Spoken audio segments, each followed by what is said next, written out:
A released WWE star is too expensive for indie shows. Plus, an AEW ally is leaving Warner Brothers Discovery. And which WWE title does Drew McIntyre want brought back? It is all in the wrestling news right now. We haven't seen Cesaro since he left WWE, and now he's at a point where we should be seeing Cesaro. Yeah, he's good to go, and he's teasing things. He said soon on Instagram the other day that he might have just been chilling his coffee brand. I'm not quite sure, but we are counting down the minutes until we can see that lovely individual again. Well, he's not been short of offers to come back. No, he hasn't, and understandably, one of the best wrestlers going. Fightful Select reporting that several promotions have made efforts to book Cesaro, but his asking price is too high at the moment. Apparently, Cesaro's agent manages several other wrestlers who promoters also feel have too large a cost attached to them, not naming who they are. They didn't talk about that in the report.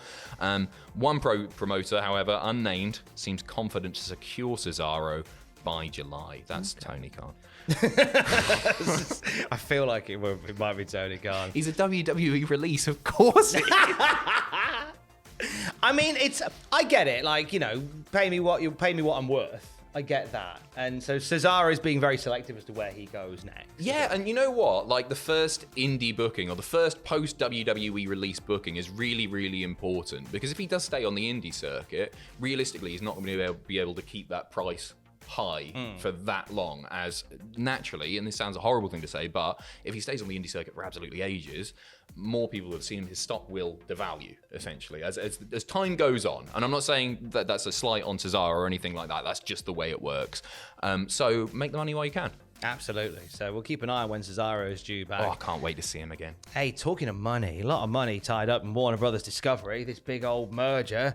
It's funny seeing Discovery. Like, I'm a kid that remembers the Discovery Channel and thinking, oh, that's a documentary channel. I'm fine with that. Not knowing like they're part of this big monolith of an organization. It's changed as well. When I was a kid, at least as far as I remember, it was proper, like, interesting documentaries about history and the planet. And now I turn it on and it's just sharks. Shark Week. Always Shark Week. Lots and lots of sharks and just weird program, like reality documentary. Anyway. The reason we bring this up is because obviously a lot of people are asking questions about AEW's status, what with Warner Media being part of this whole merger.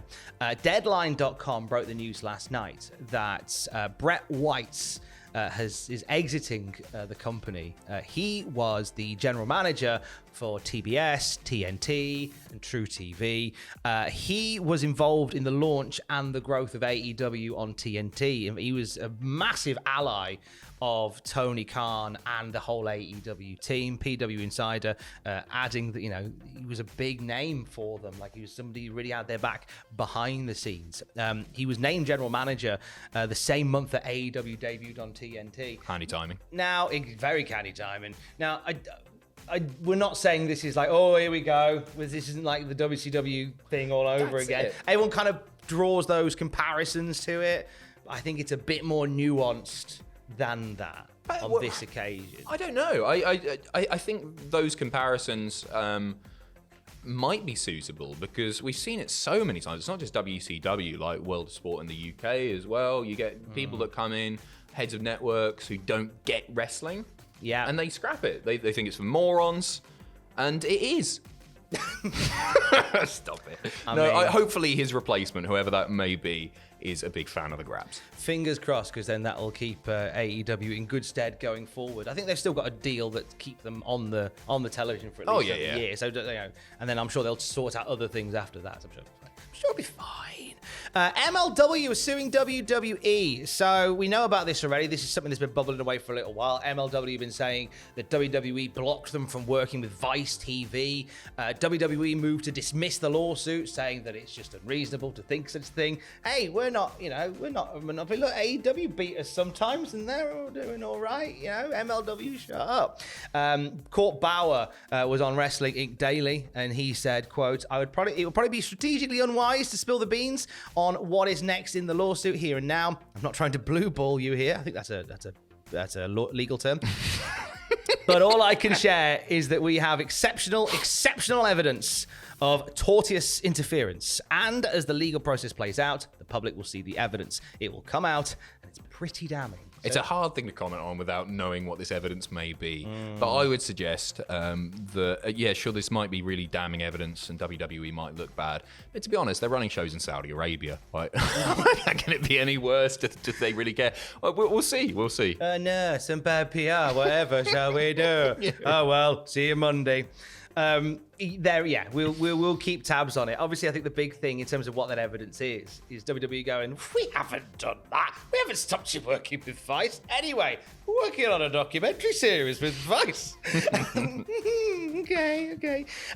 Where did the name Blackpool Combat Club come from for AEW's Gang of Lads featuring Messrs. Regal, Moxley, Bryan, and Yuta? Blackpool? No, it wasn't.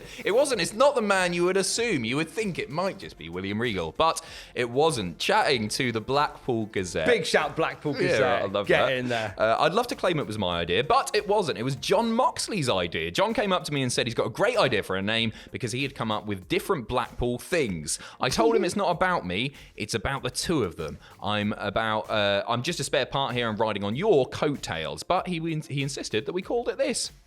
I want to think of the other Blackpool things. Blackpool Rock. Blackpool Rock. The Blackpool Donkeys. Blackpool Donkeys. Pepsi Max big one.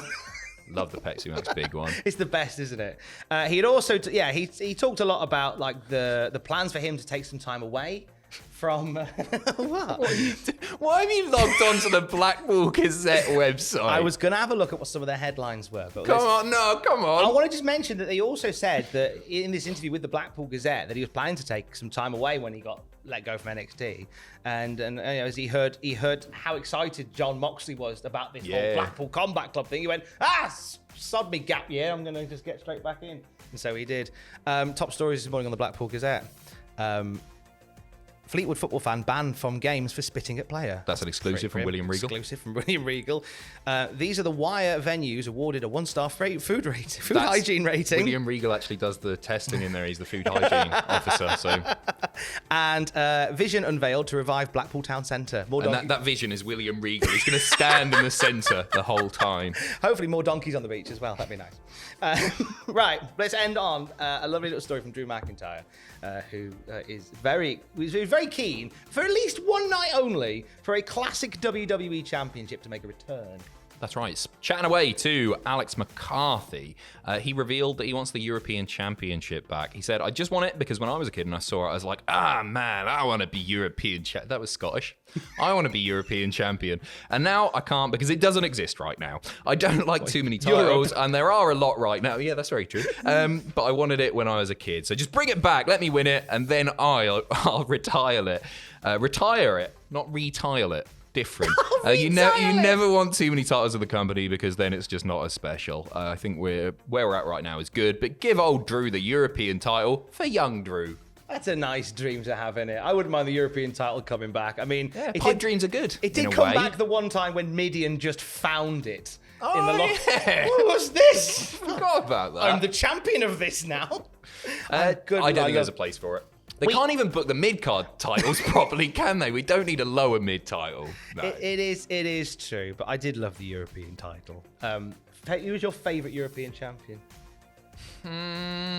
William Regal. Blackpool's finest. Wrong. The correct answer was D'Lo Brown. Yeah, D'Lo was great, wasn't he? D'Lo was fantastic. You watch any of those sort of UK pay-per-views from sort of the late 90s and you see D'Lo Brown doing like vignettes wandering around London going, I'm going to go see the Queen. Oh, Queenie, she knows the European champs coming. You know it's good. Great. Similar note, Al Snow.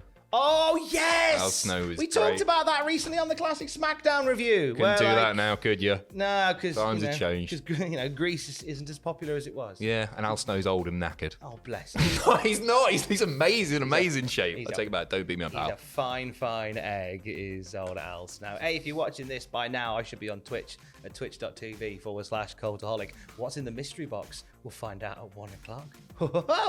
That's nice, isn't it? What else is happening today? Oh, well, we got William Regal dropping by for a chat. Brian Zane, remember? Absolutely. Brian Zane next week. I think we got a list this evening, Tom. Very exciting stuff. All the latest wrestling news throughout the day, and to find out what the Wheel of Mythicality lands on, check to cultaholic.com. And speak to you later. Stay safe and love you. Bye.